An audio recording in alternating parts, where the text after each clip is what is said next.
Okay, hello, we're live. Hey everyone, it's Sam with another I was gonna say Friday video, we do Fridays. It's a Saturday video this time. If you didn't know already, I'm here with author J.L. Burrows, also known as Jennifer, to talk about her work, her fantasy writing and everything like that. Hey Jennifer, how's it going? Good, I'm doing great. Thank you for asking. Sure thing. So Jennifer has written, I think, a few different works, but especially the one that I saw featured on your site was a series called the Balance Keeper series. So and it has I think at least 4 books there, and they're all there. Wow, nice. Is I'm it looking cool? forward to the day it's too big to hold. Yeah, yeah. One day, is it cool to be able to just pick up your books and be like, here, I wrote these. Yes, I always want to go like this. Like I eventually want to have this stack like come up to here. Like I'm really excited about it. Yeah. And Yeah. it's funny when you put it in an ebook, it's not the same as when you're holding that physical It's not. copy. It's really not. Yeah, I ebooks are have their place, but Mhm. I'm a physical book guy primarily, so I get it. So I'll let her tell you more about her books in just a minute, but I'm grateful to you, Jennifer, for coming on and agreeing to be with us today and answer some of our questions. So as always, I have some questions prepared, but I want to make this an interactive discussion too. So if you're watching at home, if you're a reader, writer, fantasy fan, whatever, any of the above, a friend of mine or a friend of Jennifer's, then post your questions in the chat about reading, writing, publishing, fantasy fandom, or any of those topics, because we want to hear from you too, and we'll have a good time. Mhm. So first of Excellent. all, Jennifer, for those who don't know you, who aren't familiar, can you tell us, who you are, what your major books are about, just all that kind of good stuff, so we can get an idea. Sure thing. I'm JL Burrows. I write Christian fantasy for young adults. I just started my first middle grade series for young kids 10 to 13. It's like the older middle grade section, but the main work, the one I have a finished series. This is the Balance Keeper series. I started writing this 6 years ago. 2 years ago, I released my first book, which was Hunted by Darkness. This is the debut novel, I guess you would call it. And it was a really hard thing to release your first book. It's just one of those things where you're like, man, there's a lot you got to learn.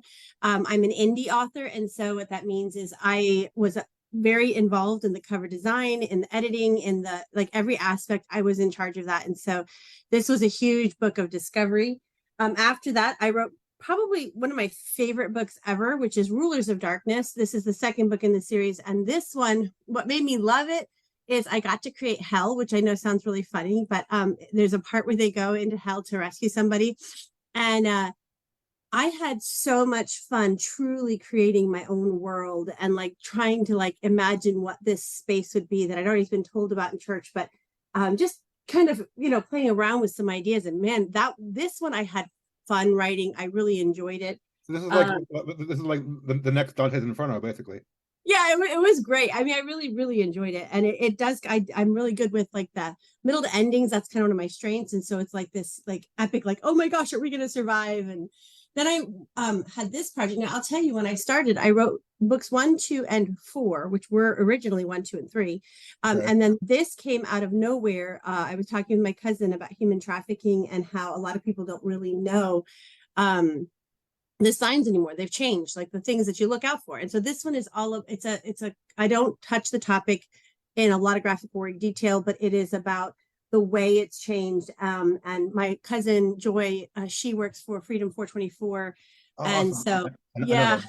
Great yeah. organization. So a lot of the information I did research with her, and this book is like one of my like I sobbed writing this. Like I just love this story, and that character. And then this is the one you probably saw on my website, which is ta-da! The Yeah. end of the series. This is Okay. Illuminating the Darkness.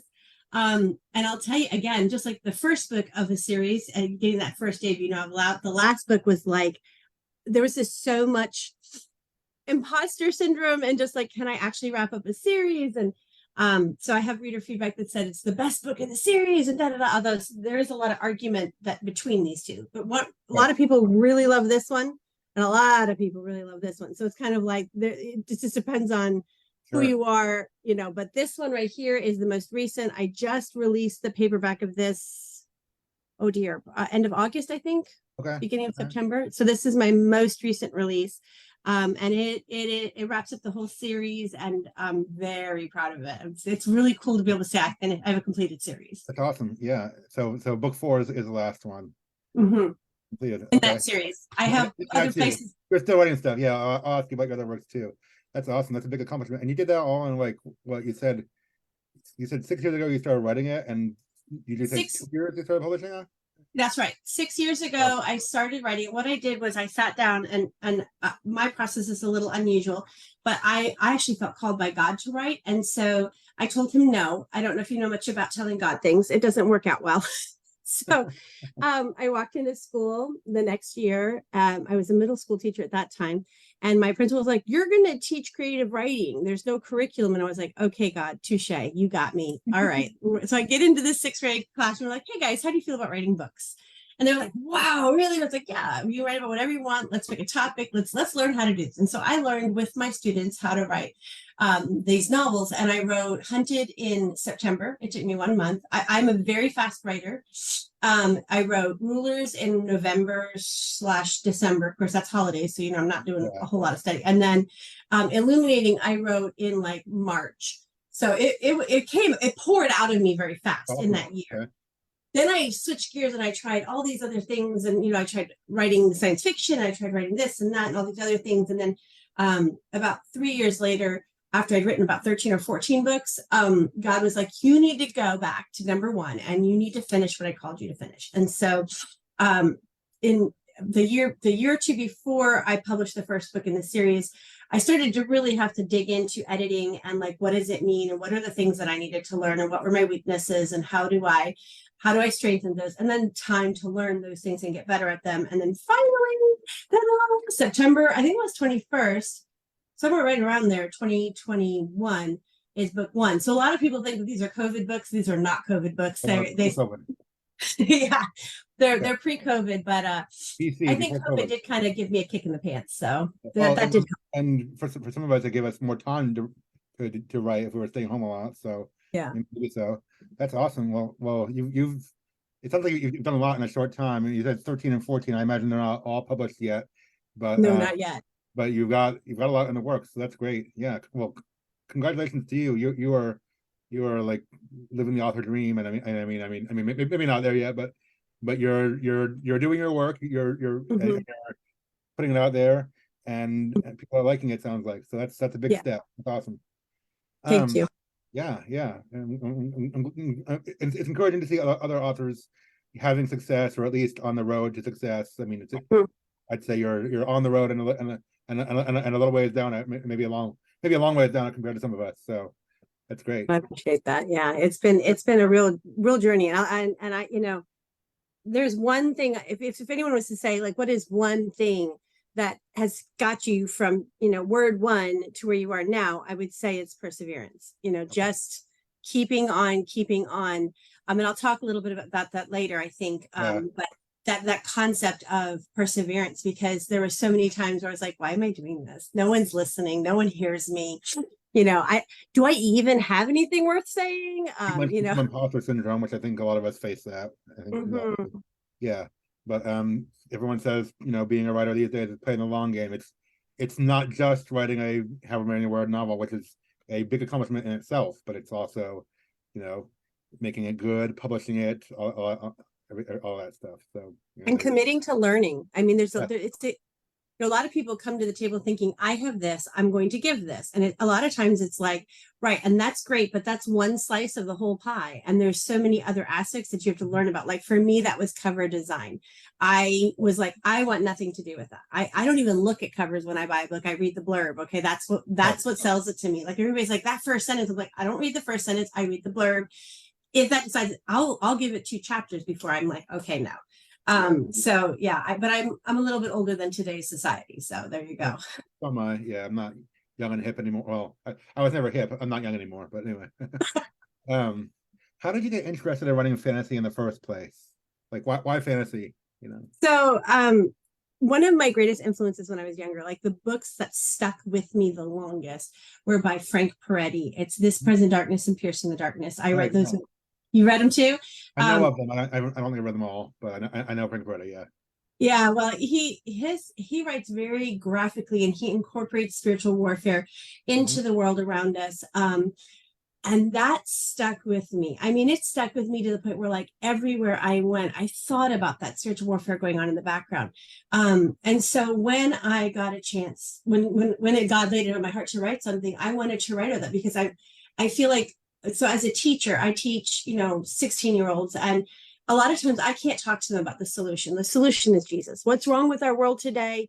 The solution is Jesus. The problem that we have, the solution is Jesus. But I work at a public school. I can't say that. I can't vocalize that. And so I wanted to explain that the reason things are hard is because we're in a war, and wars are not easy. That's why things are hard. This is a Yeah, spiritual warfare, and it's always going on. So things hurt, and they're hard, and they feel scary because we're in a war. You would expect that if you understand you're in a war. And so my books are all about the spiritual warfare going on. So, like, the dragons that you'll see on each of my cover, those are the demons. They're the villains of the story, if you will. right. And then the protagonist on each in the stories are always the teenagers, because I want teenagers to understand that they have so much power in them, and so much hope. Right. And our teenagers right now are feeling pretty hopeless. Our world can feel pretty hopeless. And so these books are about how faith changes the journey. It's not going to take you out of the journey. It's not going to take you away from the struggle. But it will carry you through, and it gives purpose to the struggle, and it gives hope within the struggle. And Awesome. so, like, lining that out and explaining that to young people, that there is a reason of hope, but it's not because of what's going to be accomplished here on earth. Yeah, very cool.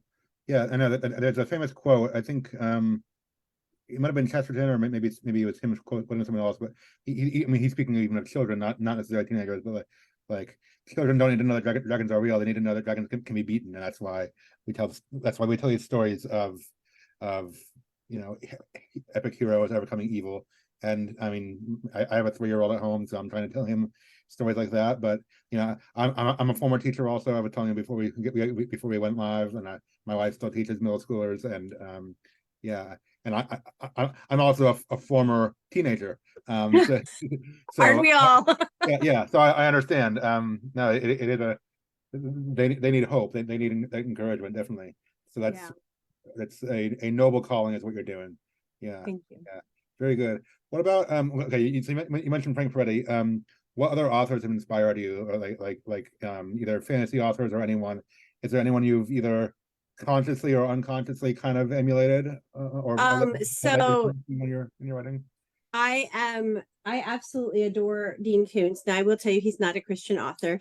Okay. He does have a lot of religious strings going through his work, and some of it's pretty scary and gory. I do not write cozy, sweet stuff, at least not right now. I may work into that one day, but right now, I mean, war is nitty gritty. It's not, Yeah. it's dark stuff. And so I really like how Dean Koontz uses extended metaphors and setting as a character. And so I've spent the last year or two really reading through his most recent works. Are my favorite. They're a little bit less gory than his older stuff. I don't enjoy his. I'm currently reading Ashley Bell, which is Okay. pretty rough, like, as far as like dark content. But this is what I'm reading right now, and I study him. I mean, I think he is an absolute genius when it comes to written word. Thoroughly Or enjoy him. adventure kind of thing, Huh? like thriller adventure kind of thing. Thriller, supernatural thriller, I would say. He likes to Okay. play with supernatural elements. So, like, a lot of times there's these religious elements, sometimes aliens, like there's been aliens in a lot of the books that I've really enjoyed. But he there's always that supernatural or otherworldly Sure. thing. So, like you said, what made you get into fantasy? And really, it's not just fantasy, but it's this concept of otherworldly that I'm a little obsessed with. So, like, the middle grade series that I wrote leads into the fantasy, but these are supernatural thriller books, and they're written for middle grades. And this is the main character of the fantasy series, but younger. This is Okay. Oh, that's before cool. she's introduced into the world that she's going to be dumped into in the fantasy. Familiar there. And so this one is about, like, the story before the story, and her brother ends up having leukemia, and ends up fighting that. And so there's this, like, supernatural element. So it's called the Shadow Demon series, because the shadows are demons. And so it's just that idea that Dean Koontz puts in, and he builds these, like, and he uses his settings so incredibly well. I love reading him. The most recent book that I've read that I also enjoyed is Love in Any Season. It's, oh, you can't really see it, huh? Oh yeah, Love and Pretty Season. much invisible. Yeah. You can see that side, but that's not Yeah. helpful. But Who's the Love in author? It is actually a group of authors, Yeah. Regina Merrick, Amy Anguish, Sarah Crouch, and Heather Greer. Is this And this is nonfiction? no, this is Christian fiction. They're Okay. shorts, it's like novella, short stories. I think they're novellas actually. Okay. And these are like totally the opposite end of the spectrum, which is getting that kind of cozy Christian, because I feel like a lot of Christians don't face the reality of warfare. But I don't want to write in a way that's so dark that they can't handle it. So I've been doing a lot Right. of reading like this to also kind of understand where we're coming from, so that we can kind of find a place where we can talk about these things and I'm not scaring the pants off everybody. Yeah, good deal. Now, even within fiction, the realm of fiction, Christian fiction, people think of like Amish romances and Left Behind, and it has a reputation for being very soft and tame and not Mhm. those real issues. And I think there are exceptions. I mean, Frank Peretti and Ted Decker. I mean, Ted Decker. I was just going to say yeah, Ted Decker. yeah. What you've described reminds me of a good bit of Ted Decker, because he writes, kind of thriller and horror with Yep. usually with supernatural elements. Sometimes some books more than others, and he has Yep. like all these series that are interconnected too. So I have all of that shelf over there is covered in Ted wow. Decker. So He's I went from Ted Decker to Dean Koontz. So I went from actually Frank yeah. Peretti to Ted Decker to Dean Okay. Koontz. And so And Ted Decker is so prolific. I read several of his, but not nearly all, because he's got so many out. But he and he also, I would say, uh, I think he does not handle these topics in a tame way. I think he deals with the darker side of both spirituality and just life in general. So I mean, and I do think we need more, more fiction from a Christian perspective that acknowledges that. So yeah, thank you I for doing agree. that. That's filling a need. Um, Tell us about your world. Like is it I mean you mentioned the dragons and the demons. Is it like high fantasy, low fantasy? Like is it our world, but then there's supernatural elements come in, or is it like like a Lord of the Rings or Narnia kind of setting where it's a whole different world? Like what's It's this world. I would call it contemporary fantasy, but the okay. rest of the world, everybody that's younger than me, I'm 45. Everybody that's younger than me would call it urban fantasy. The problem is I can't disconnect the word urban from city, and it's not set in a city. And so I struggle Okay. with this terminology, but most people call it urban fantasy. It's basically set in this world, and what happens is they travel through a portal to a dimension that is overlaid this world. It looks like this world, it interacts with this world, but when you're in that dimension, you can see the angels and the demons, and you can experience those kinds of things. Okay. But it is not going off this world. Now, in book 2, we do go off the world into hell. I did create a whole new world there, but all of it's based on heaven, hell, or earth in that series. In the next series that I'll be writing, same thing. I like to work from the real world. I think that just is Same thing. more relatable. Sorry, that was a sound glitch on my part. That's okay. Keep going. Yeah. Yeah, I just feel like it's more relatable. I don't do high fantasy. I don't want to spend that time building those worlds. I know there's some people out there that are incredible, and I'm going to eventually attempt a high fantasy, but yeah, that's not where I'm at right now. Okay. Yeah. One day maybe, but yeah, no. It sounds like, yeah. It sounds like your story is doing good stuff. Is it geared? Is it young adult? Is it geared toward young adults primarily? Yes, it is. Yeah. Okay. The main character starts out, I think, at 16, and it follows her in the young adult side of things. It follows her from 16 to, I want to say, 19. She's 13 in the middle grade series when that one starts. So technically that could be young adult, but because of the type of writing, it's actually, I place it in the middle grade category because it's really speaking to a younger group, and middle grade students really like to read up, like a little bit up, whereas like adults like to read down to young adult. So Yeah. I mean, I'm playing with those kind of age groups, but I really felt like I was intentionally speaking to middle grade in that. Yeah, that's good. I mean, it's good to know your audience. I mean, adults can enjoy it sometimes, and if it's well written, I think they would. But yeah, no, we need fiction we need good, inspiring, fiction for teens. So Mhm. helping to provide that niche. Okay. Well, you've given us a lot, yeah, a lot of content to think about so far, and hopefully gotten the listeners at home interested to check out some of these books. And now, well, first of all, you have some other series too, that some others have come out too, I or do, yeah. I'm working right now on a dystopian science fiction that is set in Nashville, Tennessee. I really live out in Smyrna, Tennessee, so that's real close to where I live. And it fast forwards 180 years, and I'm using what I see in the classroom, like the problems I see in the classroom, like what if this went to like the worst case scenario, this went to the worst case scenario, this, right? And so it's a very dystopian. Our world is divided into three territories, our world being the United States, this area. And so yeah, it starts under the dome, and the first book is in the dome. It's still our Earth, but it's changed dramatically, and it's a fast forward, like I said, into another time period. So what's that series called? it's going to be called Free Falling, I think.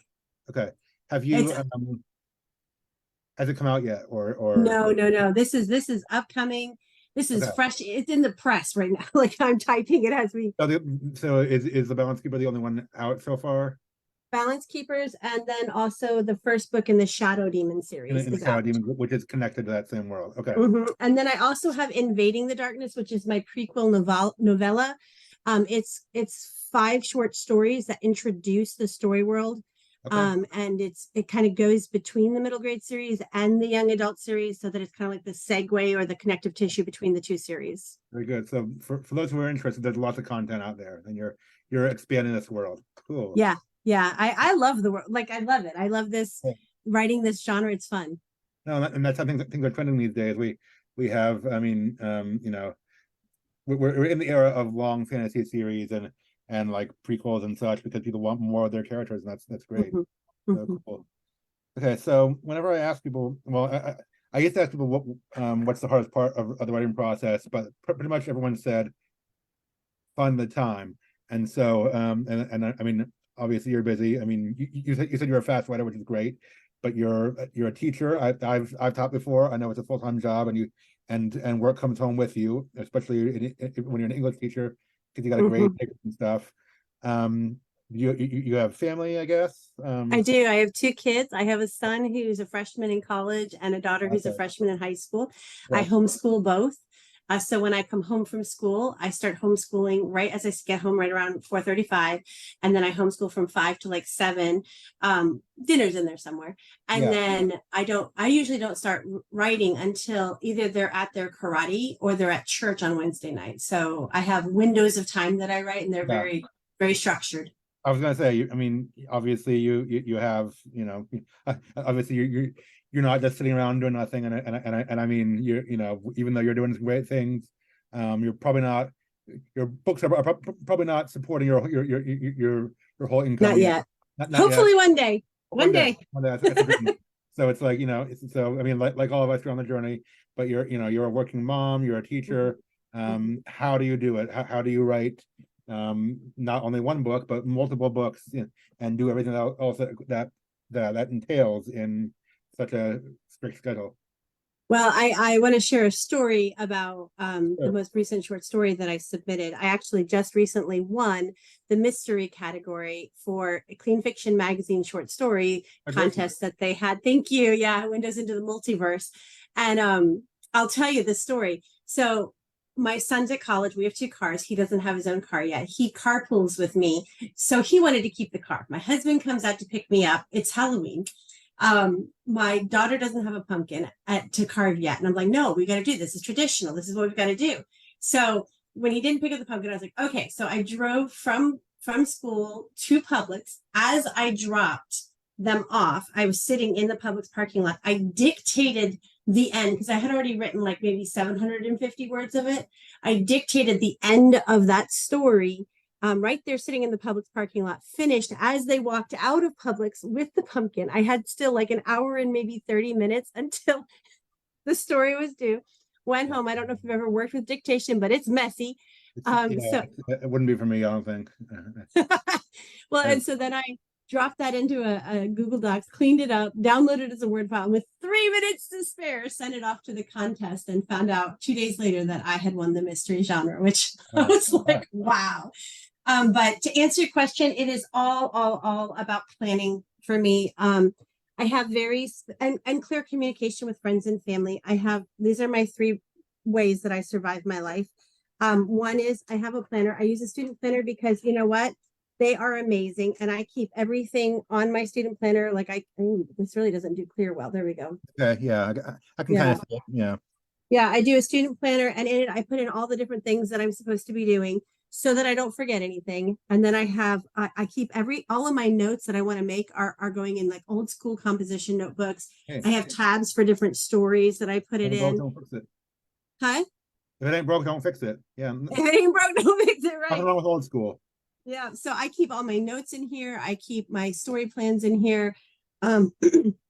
And then the other thing is to have dedicated time. So like when the kids are at karate, the kids know I'm writing. This is what happens. So when they come home, they know I'm writing. They say hi and then they go up, and that's like an established time. So it's communicated to my family, my friends, my extended family. Like this is what I do at this hour, and I don't answer the phone and I don't look at the phone and I just work. That's when I'm working. And so having those dedicated times and a good plan as far as what I'm going to accomplish. And then also I set deadlines for myself and goals for myself. Good. And then I divide it up into small tasks, just like I expect my students to do when I give them a large project. And then I hold myself to it. Now, is there fudge room? Is there days where like I don't write and then I do? So the answer to that's yes. Like I'm in doing nano right now. Nice. And I got like 1,000 words the first day and 1,000 words for the second day. So I knew I wasn't hitting. You have to get about 1,600, 1,700 words I've a done it day. before, not recently, but yeah. Well, so yesterday was a 3,658 word day. Oh, good job.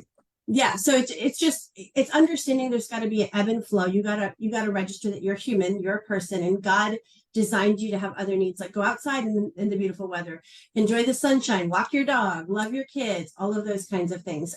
So it's understanding there's a flow to that, but always having this little, it's a part of your life. I call it one step. You're always making one step in your journey. So I try to touch my stuff every day.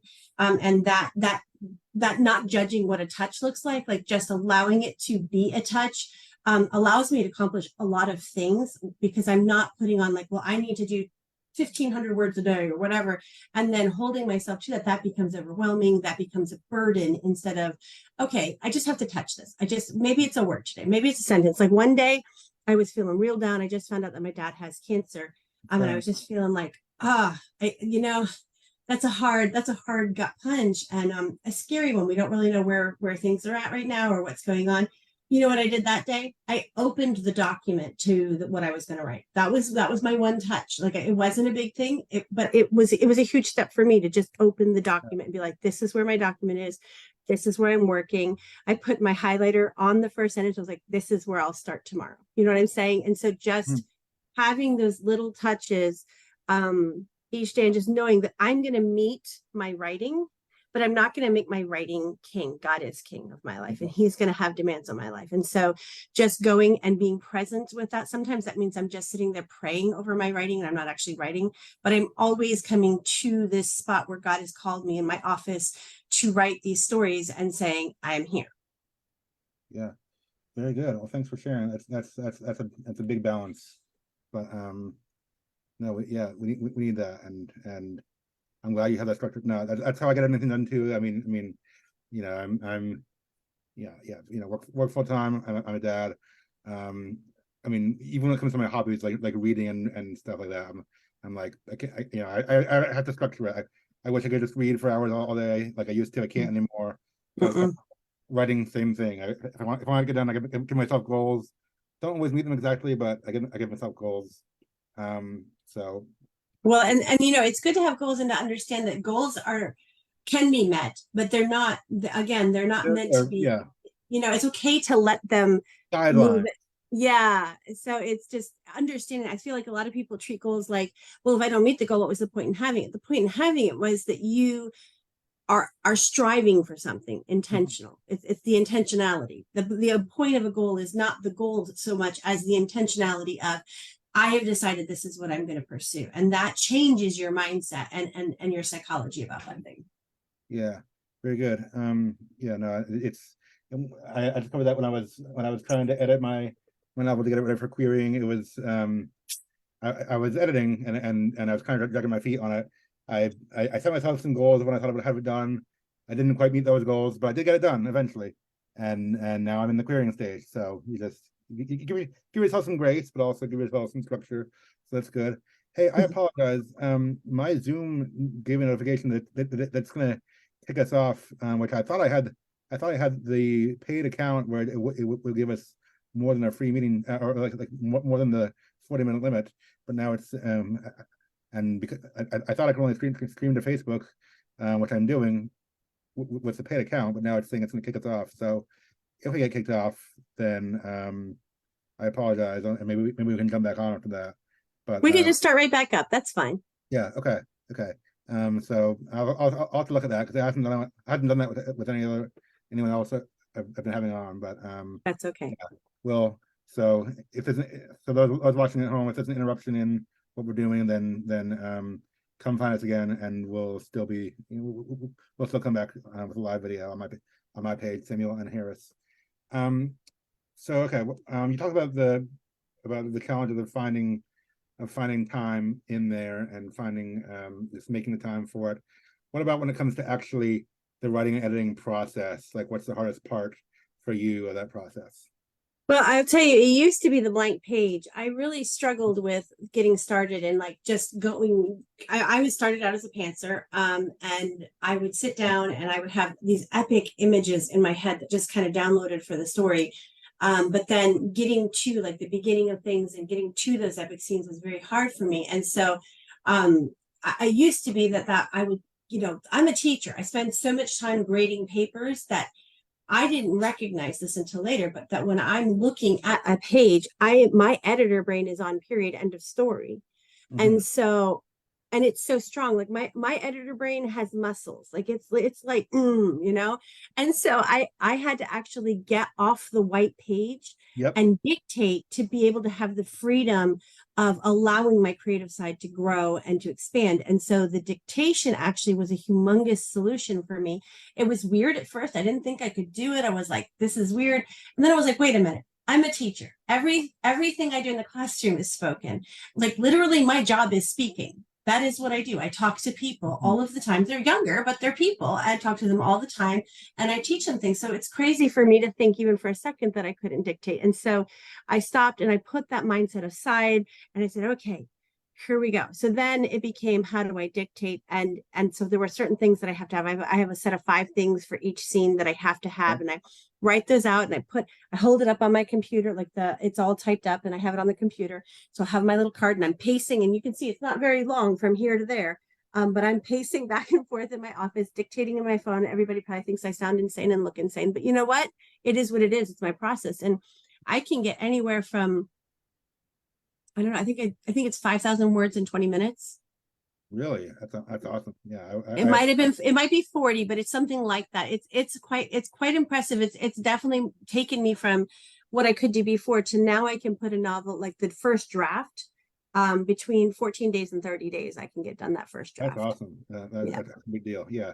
I have not experienced with that, and I don't think I'd be good at it. I'm better on the page and off the cuff, but maybe I should try. I don't know. Yeah, so that's great. Well, I don't have a lot of time to give. Like my writing time is anywhere from 30 minutes to 45 minutes a day. And I keep praying that God will help me become more efficient so that I can do the things that he's asked me to do. Homeschool my daughter, help my son if he has a college paper, be there for my husband, walk the dogs. There's just so many, do the papers, respond to messages, and so it's really important to me that I'm doing a good job in each of these areas. And so I wanted to share, if it's okay, some of the tools that I use to kind of plan ahead of time, because dictation doesn't work for me at least, if I'm just pantsing it. So I use different books to help me start out. So the first one, my first step is what is outlining is this odd book by Libby Hawker, Take Off Your Pants. And it's about, pantsers. You got to take off your pants, right? Pantsers. And so, yeah, it's unique. It's unusual. I'm not sure that it's Christian in any way, but the 17 steps that she goes over are absolutely what I start with. And then I recently found this book by Mary Buckham and Diana Love. I absolutely Break into fiction. adore Okay. Break into Fiction. Adore this book. I'm a book coach. I work with young authors who haven't, published or written a whole book yet. Cool. And so I actually teach authors through this process, and these are the resources that I use to do it. Break into Fiction's amazing book. I love it. Oh my goodness, it's amazing. Because it makes you dig deeper into those characters. So when you are dictating, or if you're typing, it doesn't matter what your method is, or what you use, but it allows you to have had those core thoughts before you start, so you're prepared to dictate. I also use, at the beginning of writing a novel, I have The Emotional Wound Thesaurus by Angela Ackerman and Becca Puglisi. And this one, it goes into, like, if a person, like here, losing one of the five senses, and it talks about basic needs, false beliefs that may develop, the character may fear, Okay. possible responses and results. That's a So helpful these, resource. huh? That's a helpful resource. Yeah, so these three I use in the planning phase, and I don't like to plan without them. Like, they are my core. I carry them around my backpack. Cool. I do the high school creative writing club at my school. I use these to teach the kids, and I encourage the kids to get these books because they're really, really great resources in teaching yourself what has to happen before you, whether you pants or you plan out every detail. It is a great way to make sure that you're hitting those points that readers expect, because reader expectation is something we have to meet if we're going to be something that they pick up and want to pick up and want to pick up again and want to pick up again, which is one of my goals. I want readers to want to pick up my books. That's great. That's awesome. Definitely. Thanks for sharing. It tells me it's going to kick us off in a minute. Maybe it won't. We'll see. I've seen that happen before, but if it does, then you just join right again, and those watching at home, look at my page, and we'll get on and again in just a minute, hopefully. Okay. So, yeah. And sorry, I had to deal with it. I didn't think it's going to do that. It's okay. Technology is a new thing for all of us, isn't it? I have these problems all of the time. I don't know. Can be. Okay, we're back. Back live again. Sorry for the difficulty. I think I realized what happened. It did say I was logged into my work Zoom, which my work Zoom I just use as a free account, but I had the personal. I pay for the personal account so I can do this and other meetings, but I was not logged into that one. So go figure. So did you hit record? I didn't this time. Here, I'll go ahead and do it, but I can always download from the live stream later. So okay, it is recording now just in case we missed anything. But but yeah, we're back. Sorry for the hiccup. That was human error this time because I realized I was logged into the wrong account. But here we go. Okay. Tell me. Okay, so Jennifer, you're telling us about the way you plan and kind of the resources you use and how that enables you to also dictate your books and therefore get a lot done quickly. So you had a challenge. I mean, I think the question I'd asked you was about challenges of writing your stories, but you seem to have a system that works for you, or at least is working a lot better than before.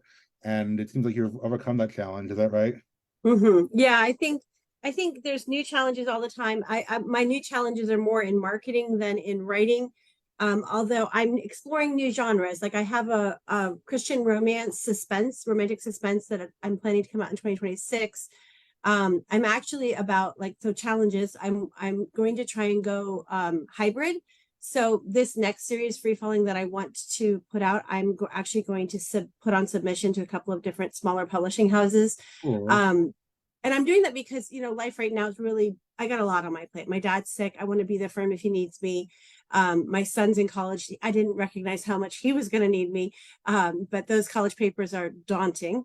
And then, homeschooling my daughter through high school right now. So there's just a lot. And so I think it'd be nice to share that burden. I mean, having to find an editor each time and having to find cover designers, it'd be so amazing to have those things taken care of for me at this point. And so I'm looking to find somebody that is interested in joining me in business, honestly. Okay, very good. No, I know that's. I was going to ask you about your publishing and marketing process, and I'll get there in a minute. I'm sure. Sure. We'll cover more of that, but no, that's good that you have a plan and you're doing the steps. But everyone needs that, and everyone. Like I said, being an author is playing the long game, and I'm not the first one to make that observation. But it's not just writing a book anymore. You got to edit, you got to market it, you got to sometimes you have to publish and design it. So it's all social marketing. You have your social marketing. You have advertising. You have I Yep. mean, it's an ongoing list. And I didn't really, when I decided to go indie, which I really felt called to by God, like I had confirmation from God that I was supposed to go indie. And I'm really glad I did, because I know all the angles of the business and I can now coach others through both indie, and I'm hoping to go also trad so I can talk both angles and teach people depending on what they want to do. But yeah, it is definitely that I would say is more the challenge, is just having all of the things. Like I'm supposed to create 5 to 10 ads a week. A lot. It's a lot. That Yeah. is not happening. It's not happening. I don't have the time for it. Yeah, I know. I listened to some of the marketing gurus, and I've picked up some good knowledge from listening to them. I'm on more social media than I used to be, and I mean most of it I'm not using for my personal enjoyment, just entertainment, but most of it I'm trying to do promotion on there, and I've built a decent audience and such, but I'm still on the journey, and I'm still learning, and I haven't just because I've been doing the work doesn't mean I got big overnight. Yeah.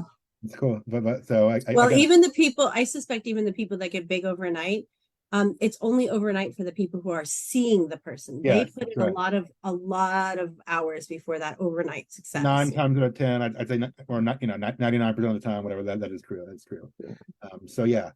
Okay. So you're an indie author. So you did self-publishing, and you just felt like that was the best way to go for you at this point. Yeah. I like it. If I wasn't full-time teaching and having all of these, irons on the fire, that would be the way I continue. I'm happiest that way. I like being able to be involved in all the aspects. I enjoy talking with editors. I enjoy discussing things with covers. The problem is just time and really being, is it most efficient? And this is one of the questions every author has to ask themselves.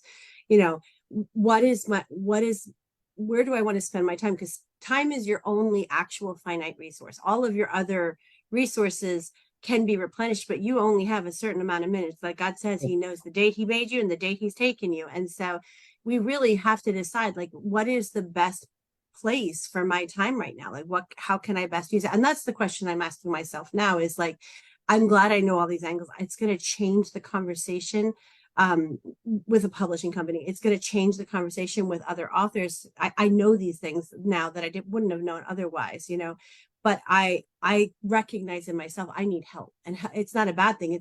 You think about like all the people in the Bible. There was a scripture that came to me. I want to say we were reading, oh, now I forget which one, but it was in the beginning, like Genesis or something we were reading. And it's this part where the father-in-law steps in and is like, you need to delegate. You need to delegate to other people. I think And was that Moses' father-in-law rule? yes, I think so. yes. Yeah, I And remember it that. hit me like boom. I was like, oh my goodness, that's what I need to do. And so Yeah. ever since that, I've been thinking, like, I'm not like this one man band. I need to find those people that will help me and pour into me and be lifted up and edified by that as well, because there's people out there that want to be editors and want to be cover designers. I don't want to do those things. I edit enough papers in my Yeah. job. Yep. You're doing a lot already, and that's great. And props, props to you. And what you've done so far is very commendable. But I mean, you can't do it all. And if you're in a position where you are making enough from your sales and such that you can hire someone else to do it for you, that's awesome. Yeah. Yeah. Again, it doesn't mean you're a success overnight necessarily, but you've had some success, both financial, publicly, and such. So you're moving along. That's great. Very cool. So yeah, you told us about your self-publishing journey and everything. What So what have you done for like marketing? Again, I know you said that's not like your big strings. You've maybe done a little bit. I I'm not, actually have a background in sales and marketing. oh really? Okay. I worked for 7 years. I started out as a missionary and I taught in the Bahamas, where I met my husband. Then Cool. we moved to Nashville. And when I moved to Nashville, I was real burnt out from doing 3 years of teaching on the mission field. And so I went into sales and spent 7 years in sales and marketing. And so like I understand it. I'm good at it. It's just I simply don't have the time for it. Okay. And I don't have the joy for it, but I do it, and I'm very good at my marketing right now. I use Amazon ads. I do the author ad school that from Brian Cohen. I spoke to you about being your strings, but you did say it's not where your passion is right now. Yeah. No, Yeah, no, I mean, I teach others how to market. I spend a lot of time talking about sales, and I feel like, in English, there's 4 years of English you have to graduate high school. And I feel like with becoming an author, there's four wheels to that car too. And that's, marketing, social marketing, like social media marketing, writing, and then the editing and publishing process, right? So you have four wheels to this car and you can't ignore it. And I feel like what happens with a lot of especially newer authors or younger authors is they focus so much on producing this beautifully written book, but then they just want to like go, here it is. And it's not, that's not, no, that's Yeah. not how it works. And so Ever was the case in past generations when we have this idea of just send it to a publisher and they do everything for you.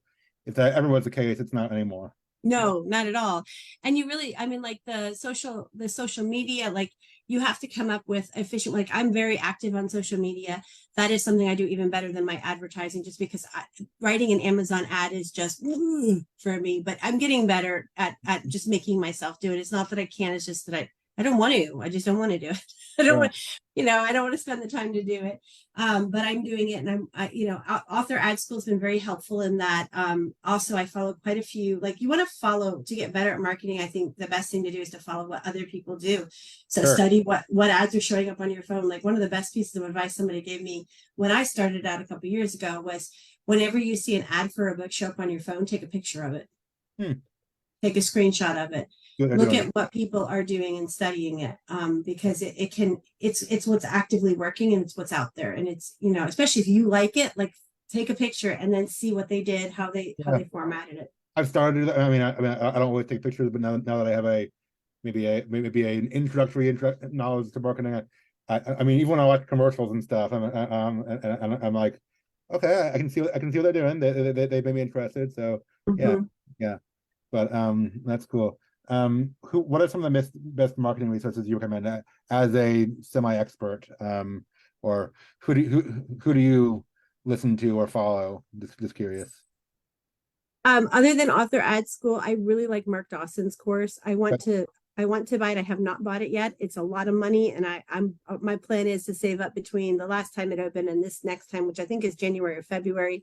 I have heard tons of authors use him, use his course, and what I really like, and what I feel, he's very cutting edge with what's coming out for the generating using generative AI. I Mhm. did a webinar with him that was spectacular, where I learned about how to use the generative AI in Photoshop to create a better, advertise, like the image, where you can add text and all the things that you need to add for creating your images. I use Canva. Uh, I Yeah, get, yeah, Canva is great. I use Photoshop for my ads, and then I also I use ChatGPT. ChatGPT, if you learn, and I know it's like really people are, but for advertising, it's really a safe place to use it, because those 250 words, or what is it, 150 characters that you can use for an Amazon ad. It's really nice to have it brainstorm with you. You can't just take what it says. I'll tell you that right now. You have to be intelligent about it, but Mhm. it's nice to see. It's almost like having an auto critique partner, where you can be like, here's what I need. I need 10 of these. Here's my blurb for my book, and so I've been studying a lot into that, and studying with my brother does marketing for Nemours Hospital, and fundraising. And so we talk a lot about like what are the things he's doing, what's working, and he does a lot of like what I'm also doing. Like right now, for example, I'm in ACFW. I'm watching their virtual conference, and I Okay. have a meeting with somebody who does social media and marketing, and I'm going to talk with her about, here's what I'm doing, what are some things I can add. And I think just consistently putting your finger on the pulse is the best thing you can do. Like I don't put out a ton of money for it. People say I have something like 200 ads right now on Amazon ads, and I had a friend that was like, oh, I can't afford that. And I was like, I pay $5 a month. Like there's smart ways to do it. You Yeah. don't have to put out a lot of money. I don't do Facebook ads right now. I want to. I plan on getting into it, but I don't do it right now because I feel like it's not, I can't be certain it's going to work. I've And done them Facebook, occasionally. I've done them occasionally. It's been a hit or miss. hit or miss, and I don't like hit or miss. Yeah, So I yeah. feel like Amazon ads are hits. That I can Good, say good. that has been absolutely spectacular. But I do it the Brian Cohen way. I do not, do the expensive ones. I don't do the high bids. Like I follow what he says, and I have been very successful doing that. I really like that. And I'm very interested in getting into the Mark Dawson course probably in January, February. That's kind of my next goal as far as marketing, especially I think one of the things for me is like my marketing, what I did before with the sales and marketing was for choir music to Christian choir directors in churches. And that's why I sold music. And so it was a very niche type of sales. Book marketing is another niche, but you've got to learn your niche, like how to sell it. It's different than other types of sales. Okay. Yeah. Okay. Good to know. Good to know.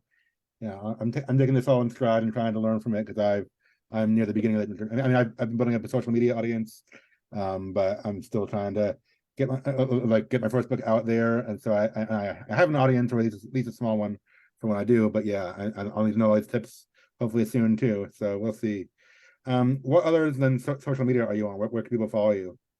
I am on Facebook, Instagram. I was on TikTok. I've since I'm still there, but I'm not there. I don't post anything there. It's gotten unusual. Right. I'm on YouTube. You can find me on Facebook. It's facebook.com/Jennifer Lynn Burrows.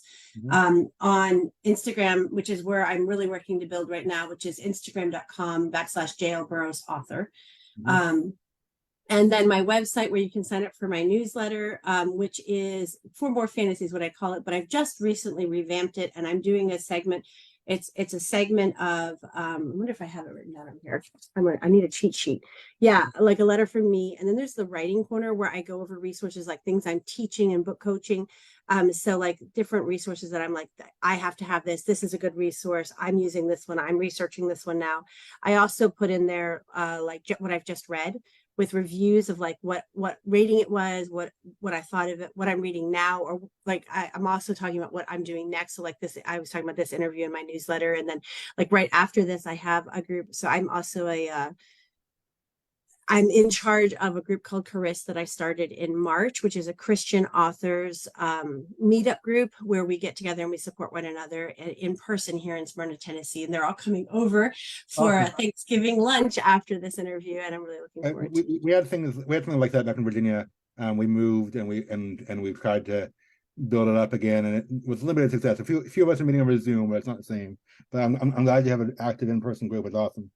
Yeah, it really is. And I didn't have one before starting it, and I thought, well, it is what it is. But I've been very blessed. This is the flyer I use. I guess it doesn't come out, but if anybody's interested and from this area, I'm Christian authors in Smyrna, Tennessee, you're welcome to email me. My email is jlburrowsauthor@gmail.com. That's J as in Jennifer, L as in Lynn, Burrows author@gmail.com. And I'm happy to have people join the group. We're always looking for fresh authors that are interested in learning together. Okay. Yeah, very good. It sounds like you're active. You're doing a lot of good stuff.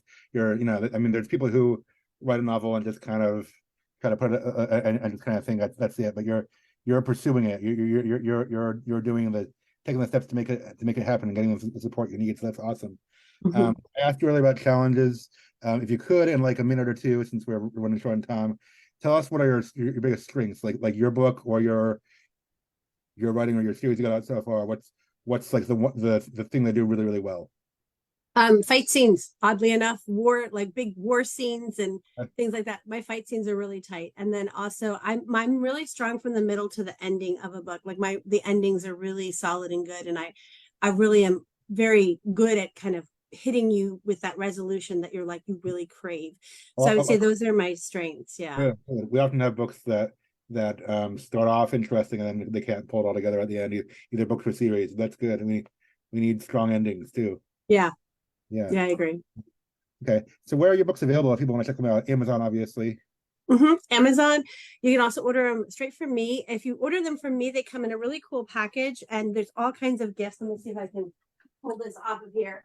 So when you order directly from me, that's through my website. You get it's all wrapped up like this. And actually, let me open this one up because I couldn't send this one out. And I put in here a personal card, a small gift, you get all kinds of goodies and it's no extra cost. It's just if you order it through me versus Amazon. I will include a scripture. Oh, and see, it's all wrapped nice and tight and together, and I'll put it all in a nice bundle and send it off to you. You'll get a sticker like this where you can put it on your laptop, and you'll get a you can't see it, a bookmark like this with the scripture on it to put in the book. Sometimes I include gifts like earrings in my newsletter. Right now, I'm getting ready to send out my Christmas cards, and so anyone in the newsletter that wants a Christmas card this Christmas season can sign up, and they will receive a card from the author with a message directly from me. Awesome. So just stuff like that, where I really want to encourage people to order it. I also do gift wrapping, so for free, which you can't get through Amazon, because Amazon will charge you like an arm and a leg for wrapping. And yeah, they don't do it for free, that's for sure. But yeah, like I even include, so one of the things that I include is a lifesaver, because Jesus is our eternal lifesaver. And so you'll always get a lifesaver. This one is includes a set of earrings, and each one of these earrings represents one of the superpowers of the characters in my book. And so you kind of have to think about, like, I make them myself. And so yeah, I do a lot of fun stuff when it comes to ordering. No, I mean that's great marketing too. I mean you're giving people incentives and kind of like little perks for signing up, and you're creating loyalty that way, is what they say. So yeah, very good. See, but that's what I'm passionate about. That's what I enjoy doing. I much rather that than the like making an ad. Yeah. There are different aspects, or the different tasks to cultivate the followers you have already versus getting new followers. Yeah. Okay. You told us a little bit earlier about some of your works that are still in progress. Do you have a release date for the next book, or a rough timeline? I actually, this year is a year I'm taking off to go ahead and kind of flip the script, I guess is the way I would say it, because I found last year I had 4 books that came out, and it really took a toll on my health because I had all these deadlines. And I'm kind of funny when it comes to a deadline. I will meet it, period, end of story. That's the warrior in me. So I don't have any release dates coming up soon, but I assure you there's plenty of books coming out. I'm working on that romance. I'm working on that dystopian science fiction, which I would follow me just to read, because I'm so excited about that one, about 180 years in the future. It is good. I have a critique partner right now going through it, and she's just like, wait, I got to finish this. She's supposed to be giving me feedback. She is not. She's reading it.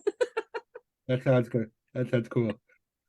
Yeah, I love a good sci-fi. I might have to check that one out when it comes out. Okay, cool. Well, thanks for your time today, and I want to be respectful of your time, and I got things coming up. So we'll wrap this up. But thank you, Jennifer, for sharing with us and sharing all that. And for those watching at home, go follow Jennifer, or follow JL Burrows, Facebook, Instagram. Go to her website, order her books, give her lots of money, all that stuff. Helps. What I mean by that is help support a fellow author, a fellow indie author in her work. Anything else you want to say before signing off? I just want to wish everybody a blessed holiday season, safe travels. We've got a lot of fun coming up, and I know that there's a lot of people struggling with health, and I just want you to know, be strong. God has got you. Commit your way to the Lord, and He will carry you through. Thank you so much for sharing. That's good. You can also, everyone watching at home, you can like my page, Samuel N. Harris, for future discussions like this and content for writers. You can also sign up for my mailing list there at the link in the description. When you sign up, you'll get a free sample of my story, Fractured Heroes, a few of my favorite scenes that I think you'll enjoy. And go check out Jennifer and her work too at her website and all the places we just mentioned. So thank you for watching Be Once today. Thank you, Jennifer, for your time. And everyone have a great weekend and keep writing. Bye. Be blessed. Bye.